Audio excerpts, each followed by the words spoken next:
What's up and welcome to FPL Today. I'm your host JNO, welcome to the channel and welcome to a new series on FPL Today called How to Play Fantasy Premier League. In this series I'm going to go over every single part of the game with a fine tooth comb, but the first episode here today is the intro to the series and it's the basics. So this video, you may know a lot of the stuff that I'm about to cover, but this is for all the new people or some of the people that are slightly newer, maybe only played one season and need some re-clarification on the rules. But after this video, the series will go in depth to individual parts of the game, like your budget and how to use it, formations, which is the most popular, and going on to stuff like rotation strategies, wildcard strategies, and how to use all three of your chips. If there's anything you'd like me to cover as far as the FPL game is concerned, leave it in the comments down below. And if you want to support the channel, of course, check out the links in the description. And let's get on with the episode. Let's cover the basics. So the basics of the Fantasy Premier League is very similar to other fantasy football game, and of course the aim is to score as many points as possible by picking the players that will score the most points possible. In Fantasy Premier League you have 100 million to spend, and this must be spent on a 15-man squad. Fantasy Premier League is a game where you play 11 players, but you have a 15-man squad in total, so you do play some players on the bench and they get drafted in if one of your starting 11 doesn't feature that game week. Another interesting thing about the Fantasy Premier League compared to some other games is players' values fluctuate depending on their popularity and how many people are transferring them in and transferring them out during the season. And the fact that over 4 million people played it last year means it is probably the most popular fantasy football game out there at the moment. Although there are other options like Dream Team from The Sun, you've got the Daily Telegraph with their own game, and Sky Sports also have their own version of fantasy football. But here on this channel we focus on Fantasy Premier League, so now we're going to look at the 15-man squad. And the 15-man squad must contain 2 goalkeepers, 5 defenders, 5 midfielders and 3 forwards. That is so everyone is playing on a level playing field. And you can only pick 3 players from one side, so you cannot load up on one team that is doing particularly well. For instance, last season you couldn't load up on more than 3 Chelsea or Tottenham options. Once you pick that 15-man squad, you have to pick 11 players every single game week. It's 38 game weeks in total in the Premier League, and your goal is to get the most amount of points possible for that game week out of the 15 players you have. Usually in a game week there's 10 fixtures, usually over the weekend from Friday to Monday, but sometimes there can be game weeks in the middle of a week, say Tuesday, Wednesday and Thursday, so you have to keep an eye out on that to make sure you get your teams in on deadline. Every single week you can pick those 11 players in any formation that matches certain rules, which we will cover later on in this video. And like I've already said, if one of those players doesn't play or 2 players don't play, the players on your bench will be drafted into your team and you will get their points instead of the player that didn't feature that game week. But a thing to remember is these players on the bench do not score you any points unless they are subbed into your side because they're replacing a player that hasn't featured. So points on the bench is a Fantasy Premier League manager's worst nightmare.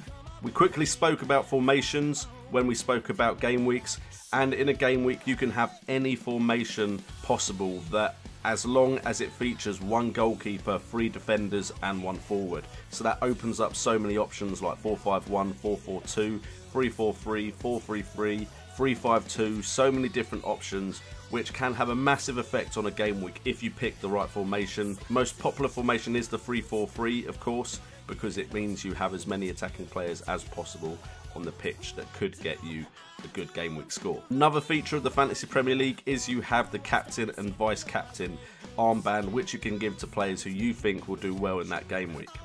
For every game week you nominate 1 player in your starting 11 as a captain, and that captain gets double points of that game week. There is a chip that triples that, but we'll cover chips in a different episode. And you also nominate a vice-captain. Their role is to come in as your captain if your captain doesn't feature in that game week. Your vice-captain will score double points, but they won't score any extra points if the captain does play. Another feature that you have to consider every game week is you get 1 transfer per game week. You can carry 1 transfer over to the next game week, but you can only ever have 2 transfers max for a game week. Any transfers over 2 or over 1, if you're only holding 1, does come with a -4 point hit, which will be taken off your total score. Now sometimes that is worth taking the risk, because if you've got a player that isn't going to feature and you know they're not going to play for some reason, taking them out and getting a player that will definitely score at least some appearance points can be worth the 4-point hit. Fantasy Premier League is full of features, and another one they brought in recently and they've tweaked a bit this year is the fact that you have chips and wildcards in this game. Now the wildcard is a card that you can play twice in the Fantasy Premier League, one in the first half of the season, one in the second half of the season, and what you can do is in a game week play your wildcard and you can change your whole side. What a lot of people do is they use this wildcard to optimise their team for a period of game weeks. Sometimes it's a small period, sometimes it's a longer period, but the wildcard definitely comes in handy, especially if you don't have the strongest of starts to a season. And when the wildcard is played, you get no deduction on points for the transfers you make, so you can transfer out your whole 15-man squad if you want, and then go and transfer some of the new players out again without worrying about any minus points affecting your total score. You also have 3 chips that can only be played once. Those 3 chips are Bench Boost, Triple Captain, and the new chip this year is Free Hit. The basics of these chips is Bench Boost means all 15 men in your squad score points for that game week. Triple Captain is what it means your captain scores triple points instead of double for that game week. And the Free Hit is like a mini wild card where you get to change as many players as you want for that game week without point deductions. However, your team reverts back to the team before you played the chip for the following game week. Now if we look at points, just to cover the basics, the ways that players can score points is different for each position, and there's also such a thing as bonus points in the game, which rewards players that have good matches despite maybe not getting other ways of scoring points. For goalkeepers, the main way to score points is clean sheets and saves. For defenders, it's clean sheets as well, but of course they can get goals and assists. Goalkeepers can of course get goals and assists, but it's very unlikely. You then have midfielders and forwards. Their main way of scoring is goals and assists, although midfielders do get a single point for clean sheets. But those are the type of points you need to be looking at.